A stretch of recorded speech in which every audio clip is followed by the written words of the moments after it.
The morning sun filtered through the stained glass windows of St. Mary's Church as the mourners gathered, heads bowed, clad in black.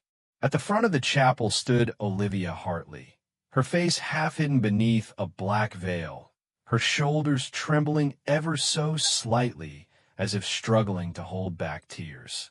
To the untrained eye, she was the picture of devastation, a grieving wife mourning her tragically lost husband. But underneath the veil, behind the careful expressions and staged sobs, Olivia was anything but heartbroken. She was cold, calculating, and rehearsing every line of the performance she had meticulously crafted over months. Her husband, Daniel Hartley, had been found dead 2 days earlier, an apparent victim of a home invasion gone wrong. The house was in disarray, drawers yanked open, jewelry missing, and Daniel lying face down in the living room, a pool of blood under his head from a single gunshot wound. The police believed it was a robbery. Olivia made sure of that. She had spent weeks learning everything she could from true crime podcasts, old case files, and the mistakes of amateurs who had tried to cover up their crimes and failed. She wasn't going to fail. She couldn't afford to. Daniel had recently taken out a life insurance policy worth over $2 million. The motive was clear, but not to the detectives. Not yet. They offered their condolences. They patted her arm gently, reassured her that they'd find the killer. Olivia cried on cue. But as the funeral progressed, not everyone in the room was convinced. Detective Hannah Rowe had been with the force for nearly 12 years and had seen her fair share of crime scenes that didn't sit right. Something about Olivia bothered her. Maybe it was how she always seemed a second too quick to answer. Maybe it was how her sobs stopped the moment no one was looking. Or maybe it was her eyes, dry, calculating, constantly scanning the room. Hannah didn't say anything that day. She simply watched, and what she saw was enough to ignite a quiet suspicion that she couldn't shake. Daniel had been a corporate accountant, steady and predictable. He had no enemies, no debts, no shady dealings. He loved model trains, jazz music, and cooking elaborate meals on Sunday evenings. Olivia, on the other hand, had a reputation. Beautiful, sharp-tongued, and always just a little distant. She had married Daniel 3 years prior, surprising everyone who knew her. She had never seemed like this settling down type. Daniel had adored her, though, showered her with gifts, romantic getaways, and affection she never quite returned. At first, people thought she was just a private person. But after the funeral, rumors began to circulate, subtle at first, then louder. A friend of Daniel's confided in the police that he had seen Olivia arguing with a man outside a restaurant a month before Daniel died.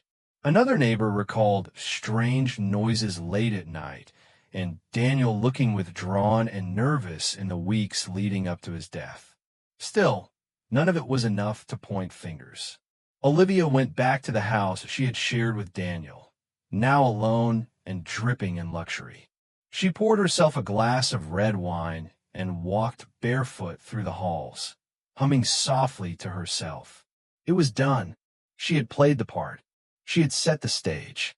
She had even broken a few things herself to make the robbery look convincing. But she didn't know that Detective Rowe had quietly requested security footage from the neighborhood. She didn't know that one particular camera, an old but reliable one from across the street, had captured something crucial. At 2:03 a.m. on the night of Daniel's murder, a car had pulled up to the house. It was a black sedan, unremarkable to most, but Hannah's sharp eyes caught a figure slipping out of the passenger seat, dressed all in black, entering the side door Olivia claimed had been broken into. The timestamp, the direction, the timing, it all pointed to premeditation, not spontaneity. Rowe paid a visit to Olivia under the pretense of checking in. Olivia greeted her with a sad smile, dressed in a fitted black dress and perfect makeup. They sat in the sunroom, sipping coffee and Olivia answered all questions with the poise of a seasoned actress. But when Roe casually mentioned the neighbor's security footage, she noticed a flicker in Olivia's expression, barely perceptible, but there. A flicker of recognition, of fear. Meanwhile, forensics was finishing up. The trajectory of the bullet, the pattern of the blood spatter, and a lack of forced entry raised red flags. The safe had been left open, yes, but untouched. No fingerprints, no real signs of rummaging. Whoever had done this knew exactly where to go and what to take. Then there was the gun. No weapon had been recovered, but residue on Daniel's wounds indicated a close-range shot, possibly by someone he trusted enough to turn his back on. The pressure mounted as Olivia met with Daniel's lawyer to begin the process of claiming the insurance money. The company, as standard, began their own investigation, one that included interviewing family, co-workers, and checking for inconsistencies. One of Daniel's colleagues mentioned something curious. Daniel had changed his beneficiary from Olivia to his sister Clara 2 weeks before his death. That paperwork was still processing when he died. It hadn't been finalized. Clara had no idea until the insurance agent contacted her. Confused and distraught, she visited Detective Rowe with the information. That was the tipping point. If Olivia knew Daniel had changed the policy, it could have been motive. If she didn't, it meant she killed him for money she wouldn't even receive. Rowe dug deeper, requesting access to Olivia's phone records. A judge granted the warrant, and within 48 hours, a storm of new evidence was unearthed. Texts with a man named Z surfaced. Romantic, intimate, and most damning of all, dated. Weeks before Daniel's death, Olivia had been discussing getting out and starting fresh. The name on the phone was just an initial, but cross-referencing call logs and tracing tower pings led them to a man named Zachary Ellis, a bartender with a record for petty theft and assault. When police picked him up, he cracked within hours. He had been in love with Olivia. She promised him they'd run away together. She told him Daniel abused her, that he deserved it. Zach admitted to pulling the trigger, but under Olivia's plan. She had given him the house layout, the entry point, even told him where Daniel would be at that exact time.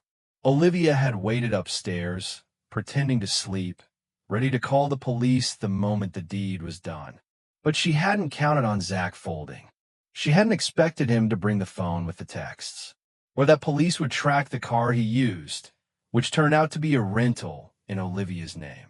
When detectives returned to her house with a warrant, Olivia greeted them calmly, still wearing her widow's black. They found the original life insurance paperwork in her desk, notes detailing timelines and possible alibis.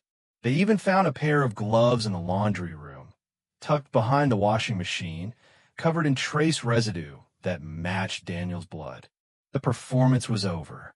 At her trial, Olivia wore white, demure and subdued. Her defense painted her as manipulated, confused, a victim of a dangerous man who lied to her. But the jury didn't buy it. Not when they saw the messages, the plans, the footage, the lies. Not when Zach, in his orange jumpsuit, tearfully recounted how Olivia had wrapped him around her finger, promising a life of love and money. She was convicted of first-degree murder and sentenced to life in prison without parole. Zach received 25 years for his cooperation and testimony.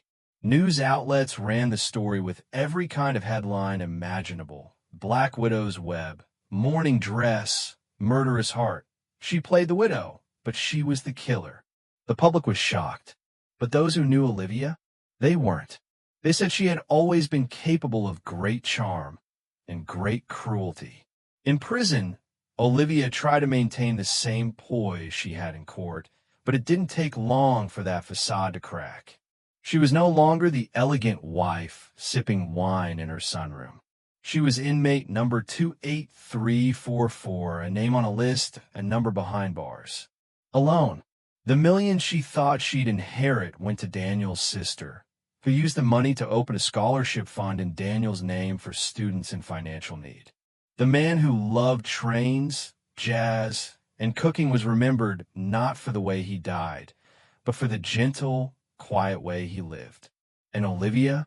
She became a cautionary tale, a warning whispered on crime podcasts, a case study in greed and manipulation. Her tears at the funeral had been fake, but the justice that followed was very, very real.